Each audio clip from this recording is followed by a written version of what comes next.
하나님께서 우리에게 주시는 말씀은 로마서 3장 23절, 24절 말씀입니다. 로마서 3장 23절, 24절. 자, 다 찾으셨으면 우리 한 목소리로 같이 읽겠습니다. 시작. 모든 사람이 죄를 범하였으므로 하나님의 영광에 이르지 못하나 그리스도 예수님 안에 있는 구속으로 말미암아 하나님의 은혜로 값없이 의롭다 하심을 받았다. 아멘. 자, 우리는 지난 주일에 예수님께서 그분의 피로 우리의 죄에 대한 모든 값을 완전히 지불하셨다 하는 것을 우리가 배웠습니다. 우리는 죄로 인해서 하나님 앞에 도저히 그 죄의 값을 치를 수 없는 상태였지만 예수 그리스도께서 흠없고 티 없는 어린 양으로 우리를 대신해 그분 자신의 보배로운 피를 흘려주심으로 죄와 심판에서 우리를 속량해 주신 것입니다. 하나님께서는 그 피를 완전히 받으셨습니다. 그러므로 우리는 나의 죄사함을 위해 예수님의 그 대속의 피 외에는 어떠한 것도 더할 것도 없고 기여할 것도 없다는 것을 알아야 합니다. 오직 그분의 피가 완전한 속죄를 이루었다. 우리는 오직 그 예수님의 피만을 의지해야 한다 하는 말씀을 증거했습니다. 자, 오늘은 예수님의 보혈로 말미암은 또 다른 측면인 이 칭에 관해서 하나님 말씀을 증거하겠습니다. 성도 여러분, 이 칭의 교리에 대해서 아십니까? 칭의는 정말 너무나 중요한 것입니다. 칭의가 무엇입니까? 칭의. 우리 장로교의 역사적 정통 신앙 고백서인 이 웨스터민스터 신앙 고백서, 그 신앙 고백서를 이제 요약해서 문답 형식으로 만든 웨스터민스터 대요리 문답이라는 것이 있습니다. 거기에서는 칭의를 이렇게 정의합니다. 칭의는 하나님께서 죄인들에게 거저 베푸시는 은혜의 행위입니다. 이 칭의의 은총으로 하나님은 택함받은 모든 죄인의 모든 죄를 용서하시고 그 죄인들을 용납하여 주시고 더구나 그들을 자신의 면전에서 의인으로 여겨주십니다. 이는 그들 안에서 만들어지거나 그들이 행한 어떤 일 때문이 아니라 하나님께서 그들에게 전가시켜 주시고 오직 믿음으로만 받아들여지는 그리스도의 하나님의 율법에 대한 완전한 순종과 하나님의 공의에 대한 완전한 만족, 오직 그것 때문입니다 라고 정의하고 있습니다. 칭의는 예수님을 믿는 죄인을 의롭다고 선언하시는 하나님의 법정적 선언이에요. 그러니까 우리의 행위나 공로 때문에 의롭게 된 게 아닙니다. 오직 예수님의 의 때문에 우리가 의롭다고 여김을 받은 것입니다. 여김을 받은 것이에요. 이 칭의 교리는 복음 전체의 심장이라고도 말할 수가 있어요. 그만큼 핵심적인 겁니다. 왜냐하면 칭의가 무너져 버리면 복음의 나머지 전체 교리들이 다 무너지기 때문이에요. 인간이 전적으로 타락했다라는 것, 그리고 또 예수님의 대속, 구원이 은혜로 말미암는다는 것, 그리고 또 우리의 성도의 확신, 하나님과의 이 완전한 화평, 이 모든 것들이 칭의 교리가 무너져 버리면 다른 것도 와르르 무너지게 되어 있습니다. 그만큼 중요한 거예요. 즉 칭의는 죄인이, 사람이 어떻게 하나님 앞에서 의로워질 수 있는가라는 이 가장 중심적인 질문에 대한 답이라고 할 수 있습니다. 칭의가 바로 서 있느냐, 흔들리냐에 따라서 기독교는 은혜의 종교가 되느냐, 아니면 다른 이방 종교와 다를 바가 없는 행위 종교, 자기의의 종교가 되느냐 하는 게 바로 여기에 달려있는 것입니다. 그래서 종교개혁자들은 이 칭의 교리를 아주 목숨과 같이 중요하게 생각했습니다.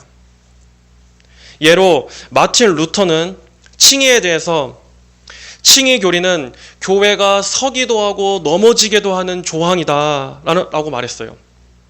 그만큼 칭의를 잃어버리면 기독교는 전부를 잃어버리는 것이라고 본 거죠. 교회에는 칭의 교리가 서 있느냐 무너져 있는가에 따라 결정된다. 또 존 칼빈은 칭의는 신앙의 첫 번째이자 가장 강력한 기초이다 라고 말했습니다. 그만큼 이 칭의의 은혜가 없이는 엄밀히 얘기하면 신앙이 시작된 것도 아니고, 그걸 모른 채 아무리 열심히 종교생활만 한다 할지라도 결국 그것은 자기 행위로서 하나님 앞에 나아가려고 하는, 의로워지려고 하는 시도에 불과한 것이라는 거예요. 또 청교도 존 오웬도 칭의 교리는 복음의 생명이며 교회의 영광이다 라고 말했습니다. 그리고 우리의 평안은 우리 안에 있는 은혜의 정도에 달린 것이 아니라 우리 밖에 있는 그리스도의 의에 달려있다. 성도의 평안은 내 안에 있는 상태나 감정에 달린 것이 아니라 밖에 있는 예수님의 의에 달려있다. 그만큼 신자들의 확실한 기초는 철저하게 그리스도의 이 완전하신 의를 바라보는 데 있다는 것입니다. 이렇게 역사적으로 정통 기독교는 칭의를 아주 중요하게 생각했습니다. 그러나 여러분, 그런데 참으로 위험한 것은 점점 기독교가 은혜의 종교가 아니라 다시 행위의 종교로 가고 있다는 것입니다.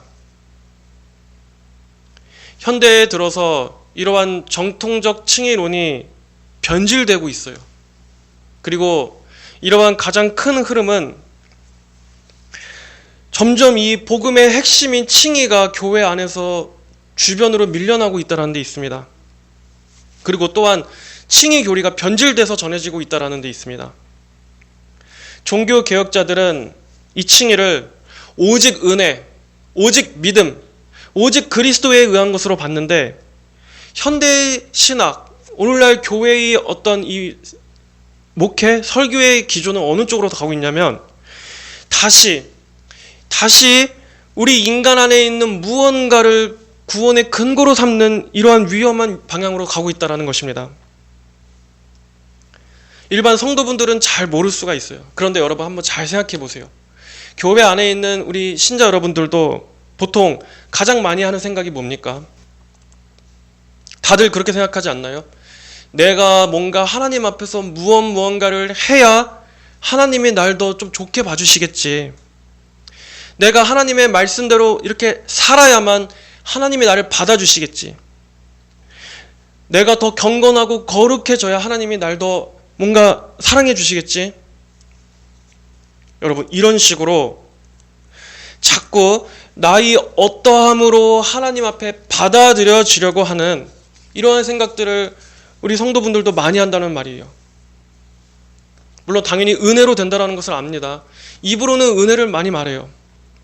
그런데 우리의 이 깊은 속마음에서는 자꾸 나의 행위와 상태에 따라서 하나님께 받아들여지지 않고 하는 이런 생각을 자꾸 하게 되는 거예요. 그러니까 하나님과 나 사이에 예수님의 의에 기대서 내가 하나님께 나아가는 것이 아니라 자꾸 예수님의 의는 어딘가 사라져 있고 예수님의 중보는 어딘가 사라져 있고 나의 열심, 나의 상태, 나의 어떤 종교적인 어떤 종교성, 이런 나의 의로서 나아가려고 하는 게 있다는 것입니다. 이런 것들이 우리 안에 다 있는, 어쩔 수 없는 거예요. 왜냐하면 우리 사람의 본성은 은혜보다는 자꾸 행위로 나아가고자 하는 그 뿌리 깊은 본성이 다 있기 때문입니다. 오히려 은혜라는 게 우리 입장에서는 납득이 잘 안 돼요. 이해가 안 되는 거예요. 하나님께서 모든 것들을 은혜로 주셨다. 믿음도 은혜고 구원도 은혜고 죄 용서도 선물이 주셨고 하나님께서 그 아들을 그냥 은혜로 주셨다라고 하면은 기쁘고 이게 막 받아들여지기보다는 뭔가 부족한 것 같은 거예요. 왠지 불편하고 뭔가 찜찜해요. 그래서 차라리 내가 나의 어떤 행위와 열심으로 거기에 응당한 뭔가를 갚아야만 차라리 내가 속이 편한, 여러분 그런 게 있지 않습니까? 이렇게 인간은 태어날 때부터 철저하게 율법주의적 본성이 있는 것입니다. 모든 사람은 다 율법주의로 태어나는 거예요. 교회에서 칭의가 온전하게 선포되지 않는다면 이렇게 많은 신자들이 복음을 듣는다고는 하지만 실제 신앙생활은 다 율법주의로 빠질 수밖에 없습니다. 구원의 확신도 가지지 못하고 계속해서 내가 뭔가를 해야만 하는 그러한 신앙으로 가게 되는 거예요. 그러니까 참 많은 왜곡이 생기지 않습니까? 내가 교회를 위해서 뭔가를 헌신하고 뭔가 업적이 있어야만 하나님이 날 받아주시겠지. 뭔가 내가 어떻게 해야만 하나님이 날 사랑해 주시겠지. 이게 구원받은 그 은혜 때문이 아니라 자꾸 자기 구원이 불확실하니까, 불안하니까 이런 식으로 자꾸 확인하려고 하는 거예요. 기도를 많이 하는 것도, 봉사를 하는 것도, 많은 헌금을 내는 것도, 그러면 나는 좋은 신자고, 내가 직분이 있고 내가 교회의 리더면은 난 뭔가 좀 더 다른 성들보다 나은 신자인 것 같고, 이렇게 자기도 모르게 어떤 급을 나누는 거예요. 교회 안에서도. 그리고 거기에서 내가 좀 부족한 것 같으면은 난 왠지 못난 신자인 것 같고, 하나님께서 다른 사람들보다 난 별로 안 사랑하시는 것 같고. 그리고 교회 목회적으로도 어떻습니까? 교회에는 또 많은 프로그램과 행사들이 있죠. 그러면서 성도들한테 계속 헌신, 열심, 충성, 봉사 많이 강조합니다. 왜냐하면 교회 입장에서는 또 그래야 교회가 막 활력 있고 살아있는 것 같으니까, 교회가 막 열심히 생명력이 있는 것 같으니까 목회자들도 자꾸 그런 식으로 강조하면서 끊임없이 뭔가 교회를 막 만들어요. 이벤트를 기획하고 어떤 행사들을 막 만들고, 성도들이 이 칭의가 바로 서서 그 구원의 확신 가운데 믿음 안에서 그러한 열심이 나와야 되는데, 사실은 그게 없고 텅 비어 있는데 그런 외적인 뭔가로 계속함으로써 껍데기의 열심을 만들어내는 것입니다.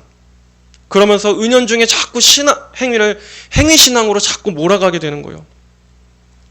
성도들 개개인에는 그런 불안한 것들이 있고, 또 목회자는 교회를 그렇게 막 이끌어가려는 이 두 개가 딱 맞아 떨어지면서 오늘날 참 교회가 그러한 정말 알아야 할 것들은 모른 채 잘못된 열심을 내고 있는 것입니다. 그러니까 결국에는 예수님의 의보다는 자기의 의를 의지하기 때문입니다. 교회에서는 항상 칭의를 많이 선포해야 됩니다. 이 칭의가 전해지지 않으면 복음이라는 것도 결국에는 어떻게 이해하게 되냐면 그저 그냥 자기 개발 메시지 정도밖에 안 되는 거예요. 하나님의 도우심을 힘입어서 자아를 실현하고 성공하고 번영하는, 고작 하나님 말씀이 그런 걸 위해서 주어진 걸로밖에 생각을 안 하게 되는 거예요. 그러면서 항상 그 신앙에 공허하고 뭔가 불안하고 확신도 없고 기쁨도 없고, 개인 생활에서는 늘 정죄감과 비교의식 속에서 그렇게 성경과는 동떨어진 신앙생활을 하는 것이 참 오늘날의 그러한 행태입니다. 또한 전통적 칭의론에서 벗어난 현상으로 아주 위험한 것이 있는데, 그것은 유보적 칭의론을 말하는 사람들이 있다는 것입니다. 유보적 칭의. 이런 것들이 아주 교묘하게 교회 안에도 틈타 있어서 많은 사람들이 이런 식으로 생각하고 있어요. 여러분, 우리가 믿고 고백하는 칭의의 내용은 무엇입니까? 우리는 칭의에 대해서 어떻게 고백하나요? 자, 칭의는 단번에 이루어지는 하나님의 법정적인 선언입니다. 칭의는 단번에 이루어져요. 하나님께서 우리를 의롭다고 단번에 선언하시고 우리는 의로운 신분으로 여김받아서 쭉 가는 겁니다. 죄인이 예수님을 믿는 즉시 하나님께서는 의롭다 여겨주시는 거예요. 그리고 그 칭의의 선언은 영원히 변하지 않습니다. 우리는 마지막 심판대 앞에서도 그리스도의 의로 하나님 앞에 서게 되는 것입니다. 그만큼 이렇게 완전하고 확정적이에요. 로마서 8장 1절은 그래서 뭐라고 말씀했습니까? 그러므로 이제 그리스도 예수 안에 있는 자에게는 결코 정죄함이 없나니, 그 순간만이 아니라 앞으로도 영원히 정죄가 없다라고 선언하고 있어요. 우리 과거의 죄들, 현재의 죄들, 앞으로 내가 짓게 될 모든 미래의 죄들까지도 이제는 성도에게는 더 이상의 유죄 선언은 없다라는 것입니다. 그런데 이 유보적 칭의, 여러분, 이게 어려울 수 있지만 제가 설명을 드리겠습니다. 이 유보적 칭의라고 말하는 이 주장은 무엇입니까? 지금 믿음으로 의롭다함을 받았다 할지라도 그 이후에는 우리의 행위와 순종이 마지막 심판대 앞에서 우리의 칭의를 최종 결정한다라는 거예요. 한마디로 쉽게 말하면 죽어봐야 한다는 것입니다. 하나님의 심판대 앞에 가봐야 한다는 거예요. 내가 지금 의롭다고 하나님께서 선언하셨어도 이제 이 이후의 삶은 내가 선하게 의롭게 살아야 되고 하나님 말씀에 순종해야 심판대 앞에서 이제 너는 완전히 의로워졌다라고 그때 가서 최종 결정이 난다는 거예요. 그때까지는 유보한다는 것입니다. 그러니까 어때요? 그렇게 살지 못하면 중간에 구원이 탈락할 수 있다는 것도 되겠죠. 우리가 하나님 앞에 어떤 완전한 행위를 계속해서 유지하지 않으면 구원이 취소될 수 있다는 거예요. 의롭다고 선언하신 게 취소될 수 있다는 거예요.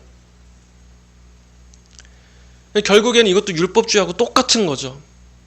약간의 결만 다를 뿐이지 더 교묘하고 오히려 본질은 똑같이 행위 구원입니다.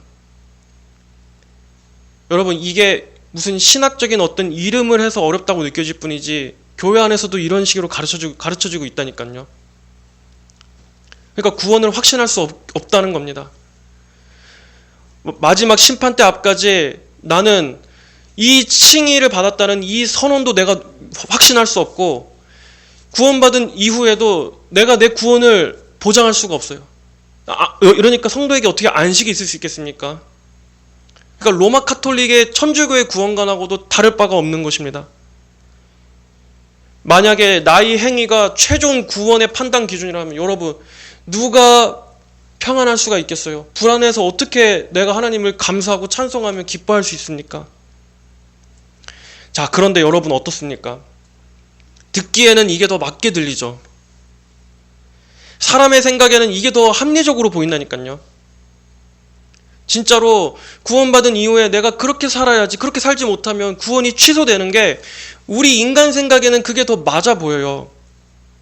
그리고 실제로 성경에서도 분명히 우리의 행위를 강조하는 말씀들이 많이 있지 않습니까? 예를 들어 로마서 2장 6절에서도 하나님께서 각 사람에게 그 행한 대로 보응하시되 이런 구절도 있고, 로마서 2장 13절에서도 율법을 행하는 자라야 의롭다 하심을 얻으리니, 이런 말씀도 있어요. 또 행함이 없는 믿음은 죽은 것이다, 야고보서 말씀도 있고, 이렇게 성경을 보면 분명히 행위와 믿음과 함께 행위도 강조하고 순종도 강조하고 있어요. 분명히 맞습니다. 그 말씀은 맞아요. 순종은 반드시 참된 믿음에 있어서 순종은 반드시 있어야 되는 것입니다. 하지만 이러한 지금 제가 앞서 말씀드린 이러한 주장들의 가장 심각한 문제점은 순서를 뒤바꾼다는 데 있어요. 순서를 바꿔버립니다. 여러분 분명히 기억하세요. 분명히 기억하셔야 됩니다. 우리가 행위나 순종 때문에 하나님께 받아들여지는 것이 아니라 예수님 안에서 이미 받아들여졌기 때문에 성도는 순종이 나오는 것입니다. 이 차이를 아시겠어요? 즉 내가 뭔가를 해서 하나님께 받아들여진 것이 아니라 예수님 안에서 이미 받아들여졌기 때문에 성도는 선한 열매도 맺게 되는 것이고 순종의 행위도 나오게 되는 거예요. 이게 앞에 가냐 뒤에 가냐가 완전히 다른 게 되어버립니다. 즉 칭의가 먼저이고 행위는 나중입니다. 칭의가 뿌리이고 행위는 열매로서 나오는 거예요. 내가 나의 행위로 칭의를 얻어내는 것이 아니라, 그러니까 열매가 없다면 애초에 처음부터 구원받은 게 아닌 거지, 구원받은 성도가 행위가 있고 없고에 따라서 구원이 도중에 탈락되는 것이 아니라는 것입니다. 우리는 분명하게 알아야 됩니다. 한 번 구원은 영원한 것입니다. 한 번 칭의도 영원한 칭의입니다. 오늘날에는 한 번 구원은 영원한 것이 구원이라는 것을 굉장히 안 좋게 얘기를 하죠. 하지만 분명한 이건 성경의 진리입니다. 예수님을 믿기 시작한 그때부터 의롭다 여김을 받은 신자는 마지막 심판대 앞에서도 예수님의 의 때문에 여전히 의롭다함을 받는 것입니다. 구원은 예수님의 의로 얻는데 마지막 심판은 나의 행위 때문에 취소가 되는 것이 아니라는 말이에요. 그게 우리 인간 생각에는 맞아 보여도 그거는 하나님의 구원을 낮추는 게 됩니다. 예수님의 십자가가 헛되게 되게 만드는 거예요. 그리고 참된 믿음은 반드시 열매를 맺게 됩니다. 왜냐하면 우리 성도들 안에는 내주하시는 성령께서 계시기 때문이에요. 성령께서는 이제 보혜사로서 우리 안에 내주하시면서 성도들을 하나님의 뜻대로 살아갈 수 있도록 인도하시는 분이 성령님이신데, 성령께서 내주하시는 신자라면 반드시 그는 거듭났기 때문에 그의 모든 삶이 이제는 하나님을 위해 살아가게 돼요. 그의 모든 소원, 감정, 마음, 열심히 하나님을 위해 살고자 하는 마음으로 변화되기 때문에 자연스럽게 성령의 열매들이 맺혀지게 됩니다. 물론 그것이 더딜 수도 있고 때로는 조금 부족하다 할지라도 성령께서는 반드시 성도들을 점진적으로 거룩하게 변화시켜 나가신다. 이것이 성경의 말씀입니다. 이렇게 전통적 칭의론에 대해서 여러 가지 이런 변질도 나오고 이단적인 주장들이 나오는 이유가 뭐겠습니까? 결국에는 사회적인 이유도 있겠죠. 사람들이 구원을 값싼 은혜로 여기면서 예수님을 믿는다고 하면서도 실제로 삶의 행위에서는 전혀 예수 믿는 것처럼 살지 않기 때문에 이 교리가 문제다라고 생각하는 거지만, 여러분, 중요한 건 칭의 교리는 잘못이 없어요. 사람이 잘못이지 이 칭의 교리 자체는 문제가 없습니다. 그리고 그만큼 교회 안에 실제로 거듭나지 않다는 사람들이 많다는 증거겠죠. 실제로 구원받지 않은 채 그냥 교회만 다니는 사람들이 오늘날 너무나 많기 때문에 그런 사람들을 보고서 칭의 교리는 잘못됐다, 사람을 더 방종하게 만드는 잘못된 교리다라고 교리를 공격하지만 교리에는 잘못이 없습니다. 진리는 잘못이 없어요. 잘못 가르쳐지고 그것도 모른 채 종교 생활하는 사람에게 잘못이 있는 것입니다. 분명한 것은 참되게 구원받은 신자는 반드시 성화의 열매를 맺습니다. 칭의가 있었기 때문에 성화가 있는 거예요. 거룩해지고 난 다음에 의롭다는 선언이 있는 것이 아니라 의롭다함을 입은 성도가 의로운 삶으로 나아가게 되는 것입니다. 여러분 좀 어때요? 좀 복잡하시죠? 좀 어려운 얘기일 수 있습니다.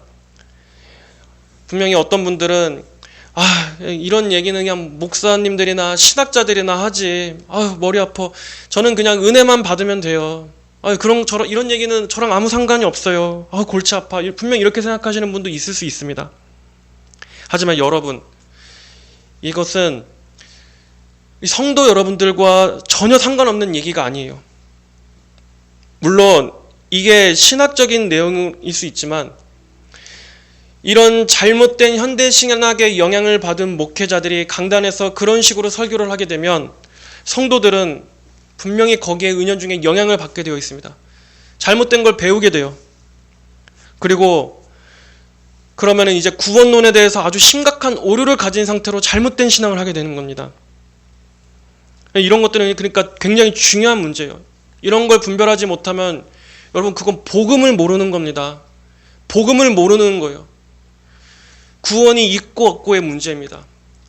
이 설교에서 구원의 메시지가 전해지느냐 안 전해지느냐, 이걸 듣고 성도들이 예수님을 믿고 천국에 가게 되느냐 잘못 믿고 지옥에 가게 되느냐 할 만큼의 중요한 문제예요. 결국 이러한 이단적인 칭의론들이 공격하고 있는 것은 무엇이겠습니까? 결국 신자가 그리스도에 의해만 전적으로 기대지 못하게 만들려는 것이겠죠. 마귀는 항상 이렇게 진리를 막 어렵게 꽈서 자꾸 변질시키고 오염시켜서 결국에는 예수님을 바라보지 못하게 만드는 거예요. 예수님을 믿고 의지하지 못하게 만드는 거예요. 여러분, 마지막 날에 우리가 하나님 앞에 서게 될 때 과연 사람은 무엇을 의로 삼겠습니까?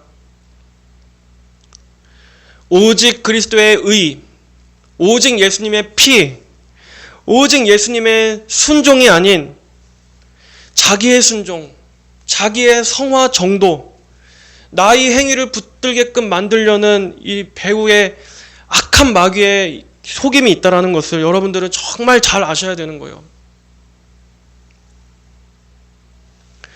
성도 여러분, 우리는 하나님 앞에 인간이 의롭지 못하다라는 이러한 사실이 얼마나 중대한 문제인지를 잘 생각해 봐야 합니다. 죄는 단순히 도덕적으로 좀 내가 문제 있다, 부족하다 하는 정도가 아니에요. 죄는 여러분, 죄가 얼마나 심각한지를 알려면 그 죄의 어떤 행위 하나하나보다 그 죄가 누구 앞에서 행해졌는가 하는 것을 먼저 생각해 봐야 됩니다. 나의 죄라는 것이 어떠한 분 앞에서 행해진 것인가? 그것은 하나님께서 어떠한 분이신가를 알 때 보이게 되는 것입니다. 하나님은 어떠한 분이십니까? 하나님은 무한하신 분이십니다. 하나님은 절대적인 분이십니다. 하나님은 영원하시고 완전한 거룩 그 자체이신 분이에요. 하나님께는 완전한 순결과 완전하신 의와 완전한 영광과 완전한 거룩, 오름만 있으신 분이에요.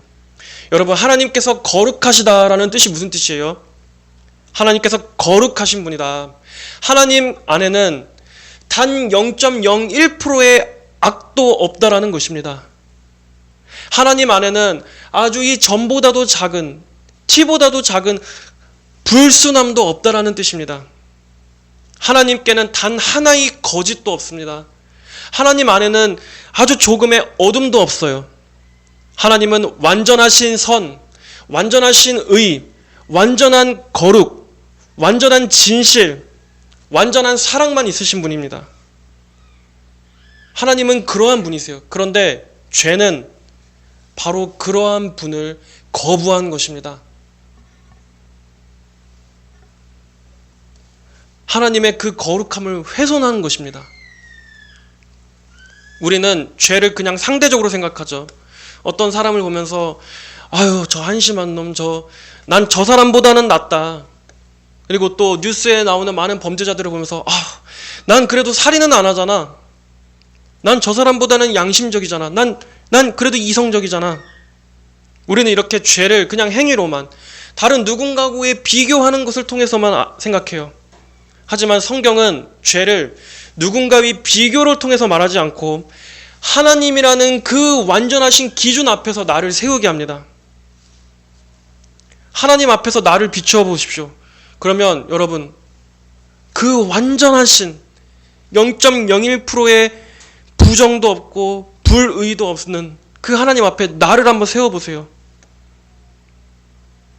그렇다면 우리의 죄는 말할 것도 없겠죠. 그리고 심지어 나의 가장 선하다고 하는 행위조차도 그 하나님 앞에서는 어떠한 것이겠습니까?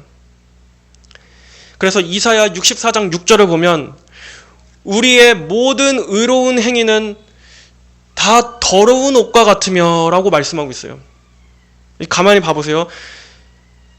우리의 모든 죄의 행위는 더러운 옷과 같다라고 말씀하지 않고 모든 의로운 행위는 더러운 옷과 같다라고 하고 있어요. 죄는 말할 것도 없고 나의 가장 의로운 행위, 내가 가장 잘했다고 생각하는 올바른 행위조차도 하나님께서 보시기에는 그냥 더러운 옷 같다는 거예요. 그냥 버려야 될 걸레 조각과 같다라는 거예요. 그만큼 하나님이 순결하고 의로우시다는 겁니다.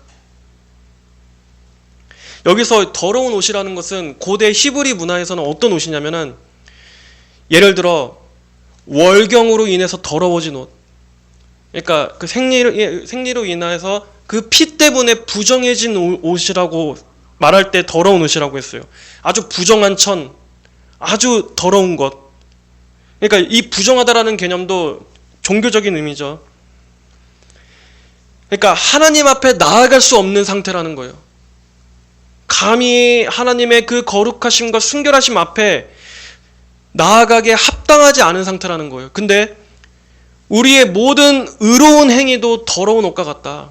내가 아무리 내가 의롭다고 자랑할 만한 나의 선한 행위조차, 내가 정말 최고로 이거는 정말 난 괜찮다라고 생각하는 것조차 하나님 앞에서는 아주 도저히 하나님 앞에 나아가게 합당하지 않은 상태, 금지된 상태, 피가 묻은 부정한 것에 불과하다라는 거예요. 이게 성경의 기준입니다. 여러분, 그러한 차원에서 어떻습니까? 내가 아무리 선하고 깨끗하고 도덕적이고 내가 뭐 성품이 훌륭하다 할지라도 결국에 우리 인간은 본질 자체가 다 죄로 썩어 있어서 거기에서 나오는 모든 행위도 다 죄의 오염을 받았다라는 거예요. 한마디로 인간은 자기 자신의 존재로서는 하나님 앞에 감히 도저히 나아갈 수가 없다. 하나님은 그런 분이시다. 그런데 이게 끝이 아니에요. 하나님께서는 우리의 이런 행위만 보시느냐? 거기에서 끝나지 않습니다. 하나님은 우리 마음을 보세요. 겉만 보시는 게 아니라 우리 마음, 나의 동기, 나의 생각. 그러면 뭐가 다 보이겠습니까? 그 안에 있는 것들을 다 파내보면 뭐가 있겠어요? 결국에는 우리 안에 있는 이 자기 사랑, 나의 욕망들, 나를 높이고자 하는 이 자기 중심성, 하나님 없이 살고 싶은 이 독립심, 고집, 이것들밖에 없겠죠. 행위만 깨끗하다고 해서 되는 게 아닙니다. 하나님 앞에 나올 때는 여러분 내 행위만 깨끗하고 이번 주에 아무 죄 안 지었다라는 그거 하나만 갖고 나와서 되는 문제가 아니라는 거예요.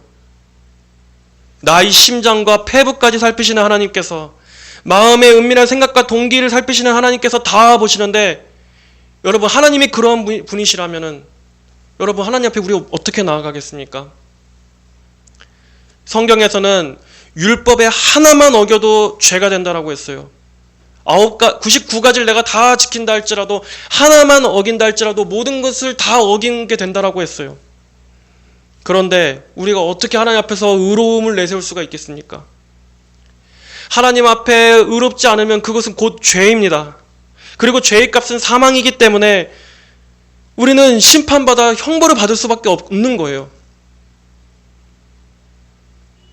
우리는 이렇게 뿌리 깊은 죄의 본질이 있습니다. 하나님 없이 내가 내 주인으로 살고 싶은 이 가장 깊은 죄가 우리 안에 다 있어요. 하나님께서는 사람을 하나님의 영광을 위해 살도록 창조하셨는데, 우리는 하나님보다는 내 자신의 욕망, 돈을 더 사랑하고 세상의 영광과 쾌락과 성공과 나의 자아를 더 사랑하면서 살지 않습니까? 우리 인간이 이런 존재라는 말이에요. 이렇게 우리가 죄로 타락했다라는 것이에요.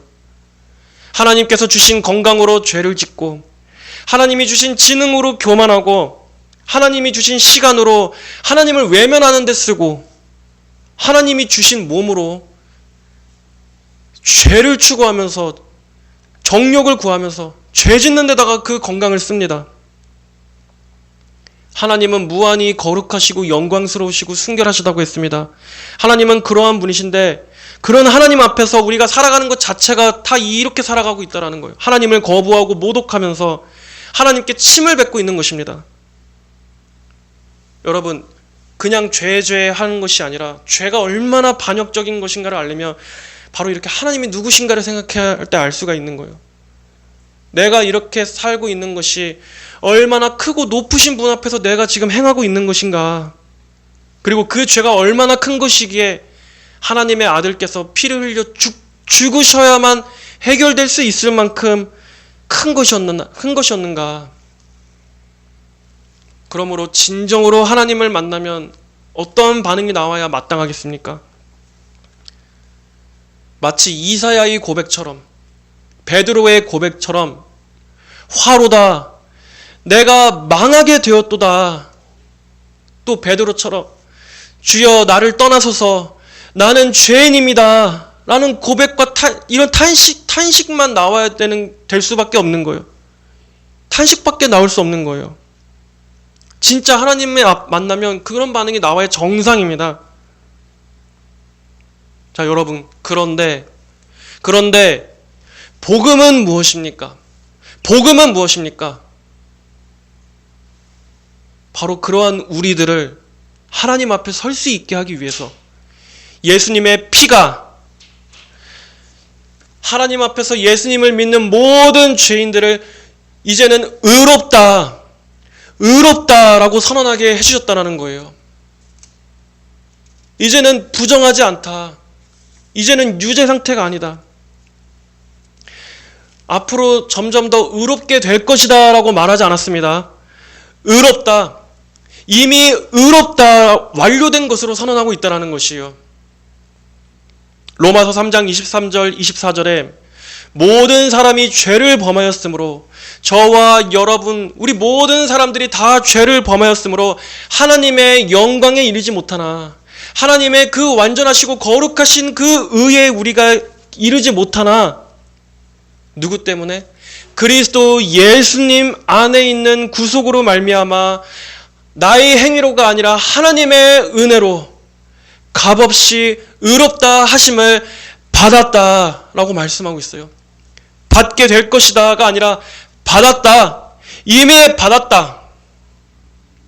의롭게 되어 가고 있다가 분명히 아닙니다. 법정적으로 이미 의롭다고 판결을 선언하신 거예요.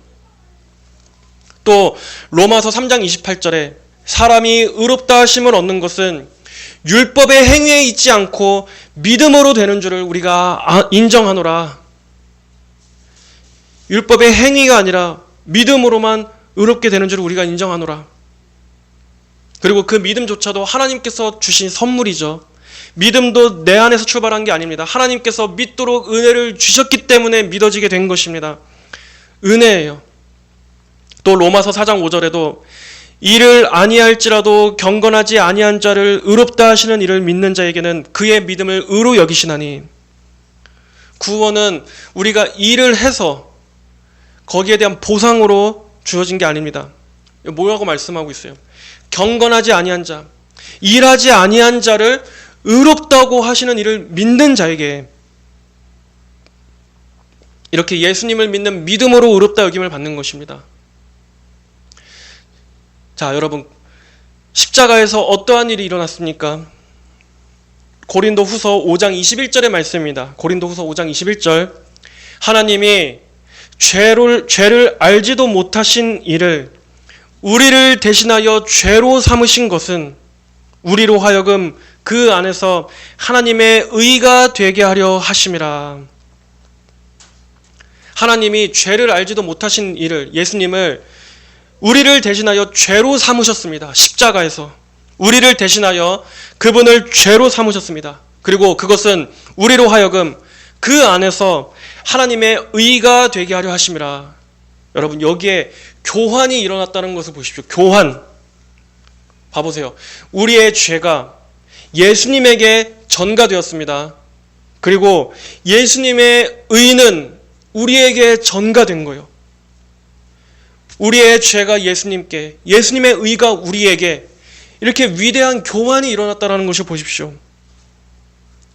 이러한 교환 또는 전가 개념은 신약에서만 갑자기 튀어나온 개념이 아니에요. 구약에서도 다 이 전가의 개념을 하나님께서 알려주셨습니다. 예를 들어 가장 대표적으로 첫사람 아담이 있죠. 아담과 우리 모든 인류가 있죠. 자, 로마서 5장 18절로 19절에 이렇게 말씀하는 부분이 있습니다. 한 범죄로 많은 사람이 정죄에 이른 것 같이 아담 한 사람의 죄로 인해서 많은 사람에게 영향을 미쳤죠. 우리가 직접 선악과를 먹은 것도 아닙니다. 그런데 이 대표성의 원리에 의해서 아담이 모든 사람의 대표로서 죄를 지었기 때문에 우리는 그 아담 안에서 같이 죄인으로 간주된 것입니다. 이것 자체가 전가예요. 그런데 마찬가지로 어떻게 됩니까? 첫째 아담이 죄가 우리에게 전가된 것처럼 예수님은 어떠한 분으로 오셨어요? 둘째 아담으로서 오신 분입니다. 둘째 아담으로 오신 예수님의 의가 이제 예수님을 믿는 자들에게 전가되는 거예요. 한 의로운 행위로 말미암아 많은 사람이 의롭다 하심을 받아 생명에 이르렀느니라. 한 사람의 범죄가 많은 사람에게 죄의 전가를 했듯이 한 사람의 의의 순종이, 예수님의 순종이 이제는 그를 믿는 많은 사람들에게는 의롭게 하시는, 의를 전가하시는 이러한 일이 하셨다. 또 레위기에서도 전가가 나오죠.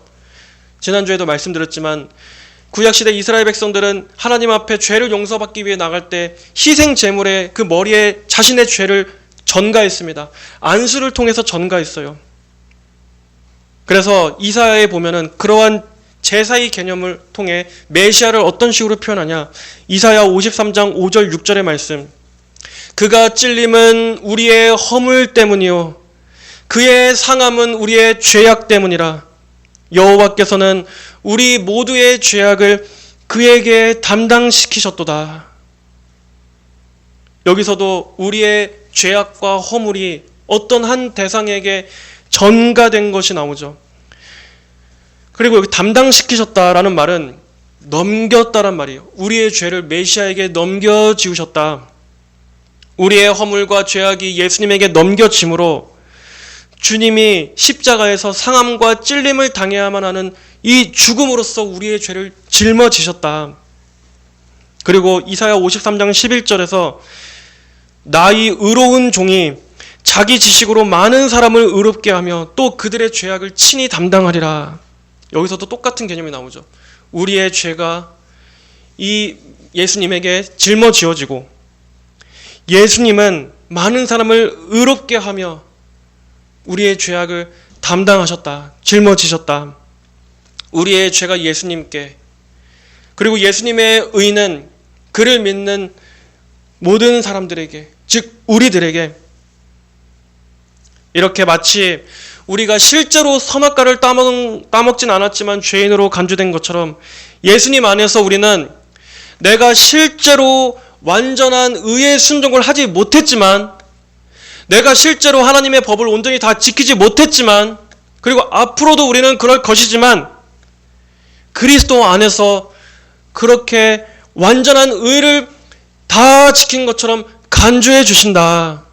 여러분, 이것이 성경의 선언입니다. 이래야 이것이 복음이에요.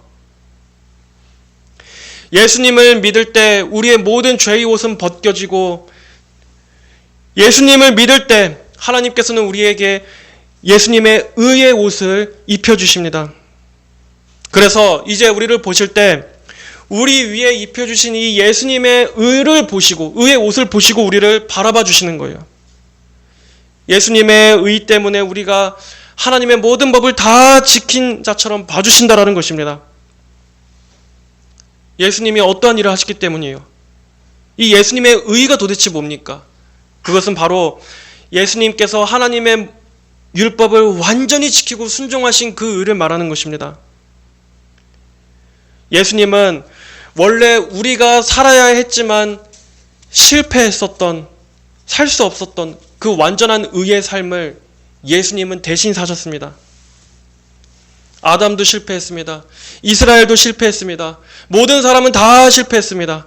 하지만 예수님은 그 모든 법을 완전히 다 지키셨어요.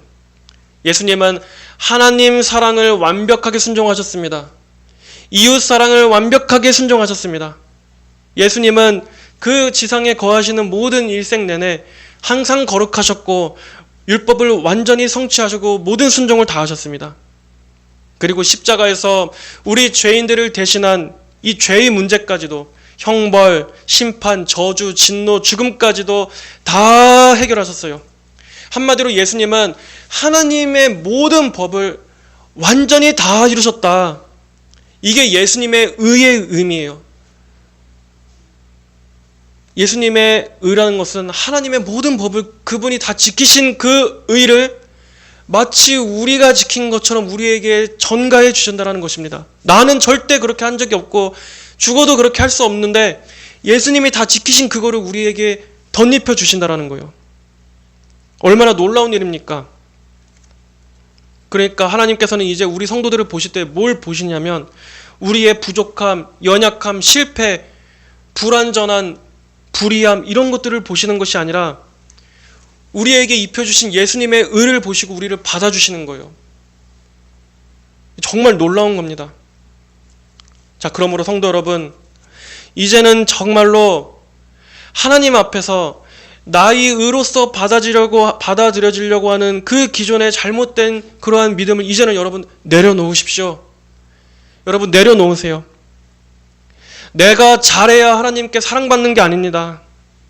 내 상태가 좋아야 하나님께 나아갈 수 있는 게 아닙니다.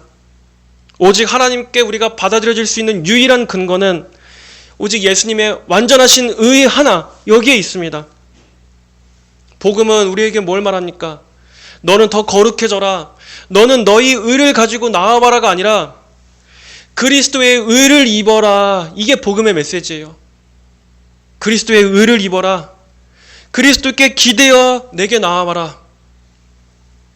여러분, 이 칭의를 통해서 우리가 얻게 되는 위안이 무엇입니까? 우리는 하나님과 이제 화평을 누리게 되었습니다. 로마서 5장 1절에 그러므로 우리가 믿음으로 의롭다 하심을 받았으니 우리 주 예수 그리스도로 말미암아 하나님과 화평을 누리자. 아까 같이 그러한 잘못된 칭의론을 주장한다면 우리는 화평을 누릴 수가 없겠죠. 왜냐하면 여전히 우리는 하나님 앞에서 해결해야 될 남아있는 문제가 있기 때문에, 의롭다함을 받았어도 여전히 나는 내가 하나님 앞에서 나의 행위로 서야 하기 때문에 누릴 여유가 없어요. 우리는 구원의 기쁨을 누릴 수가 없을 것입니다. 하지만 성경은 분명히 이렇게 말씀하고 있어요. 의롭다 하심을 받았으니 우리 주 예수 그리스도로 말미암아 하나님과 화평을 누리자. 이미 하나님과 화목하게 되었고 앞으로도 화목의 관계로 이어지기 때문에 우리는 이걸 누려야 됩니다. 이제부터 성도의 이후의 삶은 내가 끊임없이 하나님 앞에 뭔가를 하기 위해서, 어떤 도달하기 위해서가 아니라 이제 그 은혜를 누리고 감사하고 사랑하고 하나님을 더 친밀히 하고 그 하나님을 기쁘시게 하기 위해서, 구원받기 위해서가 아니라 하나님을 너무 사랑하니까 그 하나님이 기뻐하시는 것을 나도 원해서 아버지의 뜻대로 살고자 하는 이 관계가 되는 거예요. 여전히 우리는 늘 온전치 못하고 참 한없이 부끄럽다 할지라도 우리에게 전가된 예수님의 의 때문에 이제 하나님은 무서운 심판자, 항상 나를 노려보시는 그러한 어떤 판단자가 아니라 이제 화목하게 된 아버지로서 우리를 봐주신다라는, 이제 그걸로 사는 거예요. 더 이상은 정죄가 없습니다. 우리 성도는 이제 여기에 안식할 수가 있는 거예요. 더 이상은 종교가 아니라 어떤 그 인간이 만들어낸 종교가 아니라 은혜에 의해서 살아가게 되는, 여러분, 그것이 기독교 신앙입니다. 또한 칭의는 우리를 참으로 겸손하게 만들어줍니다. 칭의의 은혜를 아는 사람이라면 그 사람은 결코 교만할 수가 없습니다. 왜냐하면 나의 의로 구원받은 게 아니기 때문이에요. 에베소서 2장 8절에 너희가 그 은혜에 의하여 믿음으로 말미암아 구원을 받았으니 이것은 너희에게서 난 것이 아니요 하나님의 선물이라. 너희에게서 난 것이 아니요 하나님의 선물이라. 그러므로 나의 자랑, 나의 업적, 나의 무슨 신앙의 연수, 나의 어떤 성숙도, 나의 어떤 헌신의 정도, 이 어떤 것도 구원의 근거가 아닙니다. 너희에게서 난 것이 아니요 하나님의 선물이라. 이것을 진정으로 우리가 이해하고 믿어지게 된다면 여러분, 그 사람 입에서는 오직 하나님만 영광 받으소서가 나올 수밖에 없는 거예요.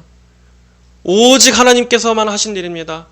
오직 아버지께서 하신 일입니다. 아버지만 높임 받으소서. 그리고 다른 사람이 있어서도 날 높이지가 않게 돼요.